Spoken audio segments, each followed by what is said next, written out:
All right, so welcome back, everybody, for another deep dive. Today we're going to be looking at this really fascinating plant, and it's known as the leaf of life, or also Bryophyllum pinnatum, kind of a mouthful. But anyway, we'll be referencing this book called Leaf of Life, Benefits, Uses, and Recipes for Wellness. And yeah, this plant is way more than just a pretty house plant. It's got all these potential health benefits, and it's got this really long history in, traditional medicine, and now modern science is starting to back up a lot of that. It's really interesting stuff. So before we get into it, I got to ask, have you ever heard of a plant that can help with, everything, from a cough to kidney stones? Yeah, it does sound a bit too good to be true, doesn't it? Yeah. But this leaf of life, it may actually live up to this nickname, the miracle leaf. It's pretty interesting. One area that really stuck out to me was its traditional use for respiratory issues. Yeah, absolutely. I was reading about that too. It's amazing how it's been used for, who knows how long, generations, to treat everything from just the common cold to, more serious stuff like bronchitis and even asthma. Yeah, and the book explains that the leaf of life contains compounds that act as, natural expectorants. And for anyone who doesn't know what an expectorant is, it basically helps to thin the mucus in your airways. So you can cough it up easier. It can be, really helpful for anyone who has congestion or just a really annoying cough. So it's not just like suppressing a cough, it's like actually helping your body to clear that mucus. Yeah, I remember reading about people traditionally drinking juice from crushed leaves Yeah. to soothe a sore throat and reduce inflammation in the lungs, which sounds pretty intense. Right, and what's really fascinating is this traditional practice, it actually has a scientific basis. We're finding that the leaf of life, it's full of compounds like flavonoids and bufadienolides, and those have some really strong anti-inflammatory and antimicrobial properties. So those properties could be why it's so effective for, respiratory problems. So it's not just an old wives' tale. There's actually science to back Yeah. it up for, respiratory relief. Mm. Speaking of internal benefits, the leaf of life, it's also been traditionally used to support kidney health, especially when it comes to, those dreaded kidney stones. Yeah, and the way it works is really interesting. It seems like the plant, it works as a diuretic, so it basically helps your body to get rid of, Right. all that excess fluid and toxins through, increased urination. Makes sense. So this could help to take some of the burden off of the kidneys and potentially even help to, break down kidney stones. Yeah, that makes a lot of sense. So in a way, it's like a natural detox for your kidneys. I was curious if the book compared, like, the effectiveness of this detox to other methods, but it seems like it's mostly focused on, like, the traditional practices. Yeah, that's one area where, more research would be helpful. I mean, traditional uses, they give us really valuable insight, but it's always good to have, the science to back it up so we can really understand the full picture. Oh, yeah, for sure. All right, well, moving on, something that really caught my eye was that the leaf of life is also known for its topical applications. It's like a natural first aid kit right in your garden. I was really intrigued by that too. The book mentions a whole bunch of skin conditions that it's been used for, like cuts, burns, insect bites, boils, even eczema and rashes. Wow, it sounds almost too good to be true. Is it really that effective? Well, again, the science seems to back up some of those traditional uses. Those same anti-inflammatory and antimicrobial properties we were talking about earlier, they can work really well on the skin. Applying the gel or juice from the leaves, it can help to bring down swelling, prevent infection, and help it heal faster. I can definitely see how that'd be helpful for like a little cut or a mosquito bite. But what about, more serious skin conditions like eczema? Would it work for those too? Well, that's where it gets a little more complicated. While the leaf of life, it might help with some of the symptoms like the itching and the inflammation, it's not actually a cure for eczema. It's always best to, talk to a doctor for a proper diagnosis and treatment plan. Yeah, that's a really good point. Natural remedies, they can be powerful tools, but they're not a replacement for, professional medical advice. Exactly. And speaking of natural remedies, the book also goes into the leaf of life's potential as a pain reliever. And this is where it gets really interesting. Oh, yeah, I'd love to hear more about that. I'm always curious about natural options for managing pain. Well, the book highlights the plant's, strong anti-inflammatory properties as a key factor in pain relief. And it suggests that the leaf of life can be helpful for things like arthritis, joint pain, and even just general muscle soreness. You know what? I'm kind of guilty of pushing myself too hard at the gym sometimes. Maybe I should keep some leaf of life on hand for those, after workout aches and pains. Yeah, That's a great idea. It's definitely a more gentle approach than, taking a painkiller every time you feel a twinge. So, like, how would you actually use it for pain relief? Well, one method the book suggests is applying what's called a poultice of crushed leaves directly to the area where you're feeling the pain. It's a really traditional practice that uses, the plant's natural healing power. A poultice, huh? I've heard of those, but never actually tried making one. Sounds pretty interesting. Oh, it's really quite simple. You just crush the leaves up, to release the juices, and then apply them right on the spot. The book also mentions adding other ingredients like aloe vera or tea tree oil for, extra benefits. Hmm. I wonder if, like, how well the poultice works depends on what kind of pain you're having. That's a great question. Unfortunately, the book doesn't really go into that much detail, but it's definitely something worth exploring more for sure. For sure. Okay, so we've talked about respiratory support, kidney health, skin healing, and pain relief. hmm Is there anything else this wonder plant can do? Well, we've only just scratched the surface.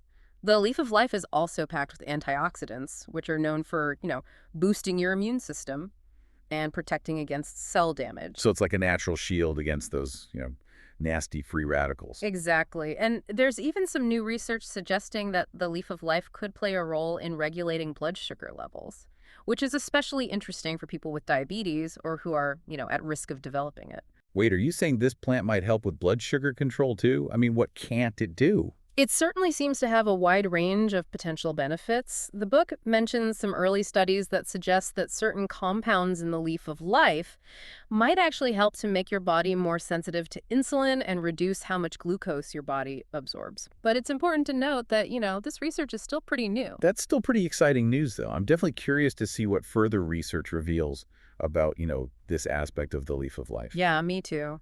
And as if all these benefits weren't enough, the leaf of life, it also has a reputation for being a natural stress buster. Oh, wow. So it can help with stress, too.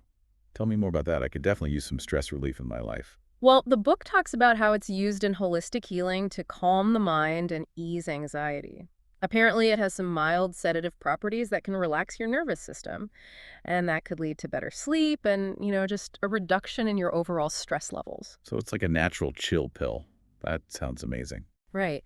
And one traditional practice for stress relief is to drink leaf of life tea before you go to bed. Oh, a calming cup of tea before bed. Now that's something I can definitely get behind. This whole deep dive has been so eye-opening.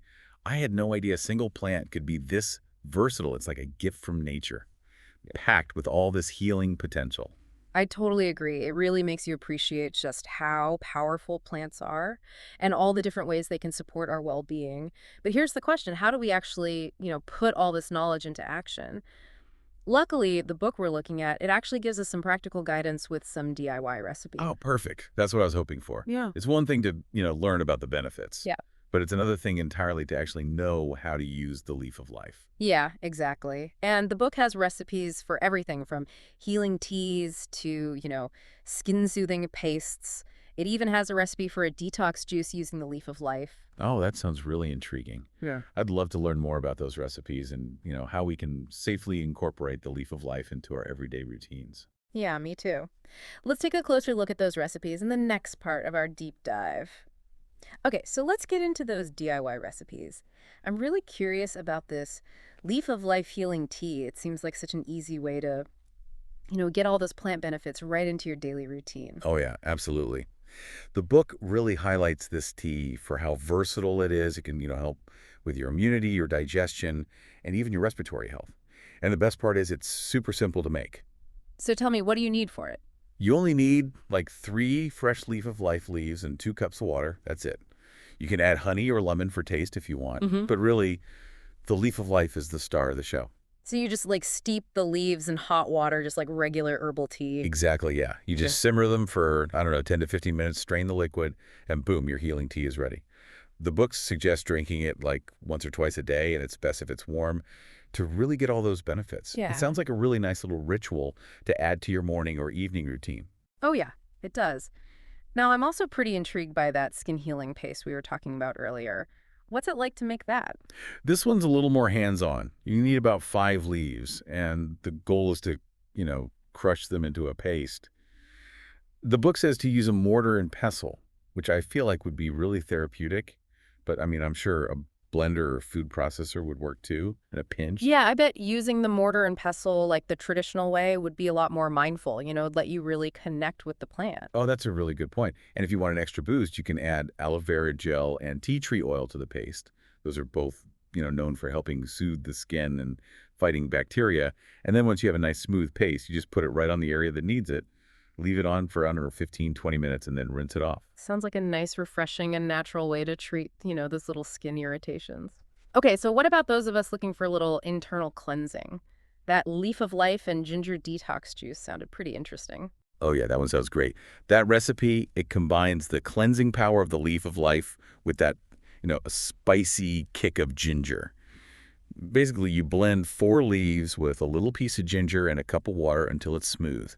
Then you strain it, add some lemon juice and honey if you want to make it sweeter, and there you have it, a refreshing detox drink. I can see why the book recommends having this one in the morning. That ginger would definitely give you a nice little energy boost to start your day. Oh, absolutely. Mm-hmm. And speaking of traditional remedies, we can't forget about the classic leaf of life steam inhalation. Yeah. For when you have a really bad cold or congestion. Oh, yeah. Steam inhalation. That's a classic. It's been around forever. I remember my grandmother used to swear by it whenever I had a cold as a kid. It's amazing how some of these, really basic remedies can actually be so effective.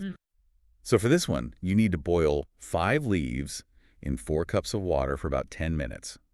Then carefully take the pot off the heat, lean over it, but not too close, of course, and cover your head with a towel so you can, trap the steam. It's like making your own little personal sauna for your face. Exactly. You just inhale that steam deeply for, I don't know, 5, 10 minutes.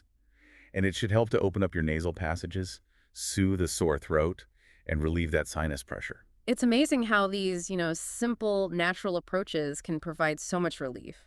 Makes you wonder why we don't turn to nature's healing power more often. It really does. Yeah. It's empowering to think that we can maybe, deal with some of these everyday health problems using plants that we might even have growing right in our backyard. I completely agree.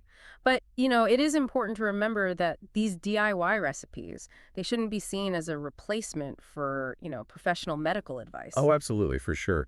If you have, any serious health concerns or you're thinking about using the leaf of life for medicinal reasons, it's always a good idea to talk to, a qualified healthcare professional. Exactly. They can help you figure out if the leaf of life is right for you.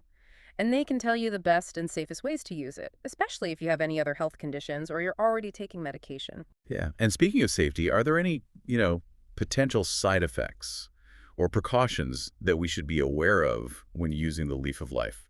That's a great question. While the leaf of life is generally considered safe for most people, there are a couple of things to keep in mind. First of all, if you're pregnant or breastfeeding, it's best to avoid using the leaf of life altogether, just to be on the safe side. Yeah, that's always a good rule of thumb for any herbal remedy, I think. Definitely. And it's also worth noting that the leaf of life can interact with certain medications, so it's really important to, talk to your doctor about any possible interactions, especially if you're taking medication for like blood sugar control or heart problems. Like with any, new food or supplement, it's always a good idea to start with a small amount and just see how your body reacts. Yeah. Listen to your body. And if you notice anything strange happening, stop using it. And, talk to your doctor. Exactly. So for people who are ready to try the leaf of life, where can they actually get this, wonder plant? Well, believe it or not, you might actually already have it growing near you. The leaf of life, it's super resilient, and it often grows wild in, tropical and subtropical regions. It just pops up in gardens. I've even seen it growing along the side of the road. Oh, wow. So you might just come across it on your next walk. Exactly. But if you're not into foraging, you can also find leaf of life plants at a lot of nurseries and garden centers. Or if you prefer shopping online, you can find plants and seeds from, all sorts of different places. Okay, so there are lots of ways to get your hands on this, botanical treasure. And once you have it, taking care of a leaf of life is surprisingly easy. It's a pretty low maintenance plant. It likes well-drained soil and bright, indirect sunlight. It can also handle dry conditions pretty well, so you don't have to water it that often. Oh, that sounds like the perfect plant for me. I tend to forget to water my plants. I think a lot of us can relate to that. So if you're looking for a natural way to, support your health and well-being, the leaf of life is definitely worth looking into. It's a super versatile plant with, all sorts of potential benefits, and it's relatively easy to grow and use. And with all those DIY recipes, you can really easily work it into your daily routine. Whether you're, sipping on some tea, putting on a healing paste, or drinking a detox juice, the Leaf of Life can give you that little natural boost on your, wellness journey. It really is amazing what this one plant can do. I know, right? Yeah. But I have to admit, even after learning about all these incredible, physical benefits, I'm still kind of fascinated by the Leaf of Life's potential as a stress reliever. The book mentioned its calming properties and, drinking the tea before bed. But I wonder if it could play a more, I don't know, active role in managing stress throughout the day. That's an interesting thought. So, could incorporating the leaf of life into our daily lives, like, maybe through the tea or like a quick spritz of some leaf-infused mist, or even just having the plant in our homes, could that actually make a difference in our stress levels? Yeah, exactly. And if so, how does that even work? Is it just like a physical thing, or could there be a mental aspect to it too? I mean, maybe just the act of taking care of a plant, nurturing it, watching it grow, could have this like calming effect, especially in our, busy tech-filled world. It's like a form of mindfulness, like a connection back to nature that helps us, stay grounded amidst all the chaos. There's just so much we don't understand about, how humans and plants connect. I think there's a huge potential for plants to, affect our mental and emotional well-being, and we've barely even scratched the surface. I totally agree. There's so much more to discover. But for now, why don't we shift gears and talk about the historical and cultural significance of the leaf of life? It's a plant with a really rich history that, spans continents and cultures. Oh yeah, that sounds fascinating. I'm excited to learn more about, the stories and traditions connected to this incredible plant. Okay, so we've covered, the possible health benefits and even tried out some of those DIY recipes using the leaf of life. But now I'm really curious about, like, its history. Where did this plant even come from, and how has it been used in different cultures, throughout history? Well, let's start with where it's from. The leaf of life, or Bryophyllum pinnatum, it actually comes from Madagascar, that amazing island off the coast of Africa. It's a succulent, which explains why it's so good at, holding on to water and surviving in those drier climates. Wow, Madagascar, that's a long way from here. Makes you wonder how it even got to other parts of the world. Right. That's the really interesting part. It's thought that it, traveled with traders and explorers over hundreds of years. It's eventually made its way to, tropical and subtropical areas all over the place. And because it's so adaptable, it had no problem, taking root in these new environments. Wow, it's like a botanical globetrotter spreading its healing powers to all corners of the world. Exactly. And along the way, it picked up all these fascinating names and like cultural connections. In some places, it's called the miracle leaf or the life plant. Names that really show just how amazing it is at healing and regenerating. Yeah, I remember reading about how it can actually sprout like new little plants right from the edges of its leaves. It's almost like it has this built-in ability to create new life. Exactly. That's definitely part of what makes it so mysterious and why it's been revered in so many cultures. It's also seen as a symbol of good luck and prosperity in some parts of the world. Some people even put a leaf of life plant in their homes or businesses to, keep away bad energy and bring in good fortune. So it's like a living good luck charm with like medicinal benefits on top of that. Yeah, you could say that. And its use in traditional medicine is really deeply ingrained in many cultures. For centuries, healers have used the leaf of life to treat a wide range of illnesses. Everything from respiratory issues to skin problems to, digestive disorders. It's incredible how one plant has had such an impact on so many different cultures and traditions. I know, it really shows how versatile it is and the lasting power of nature to, heal and provide for us.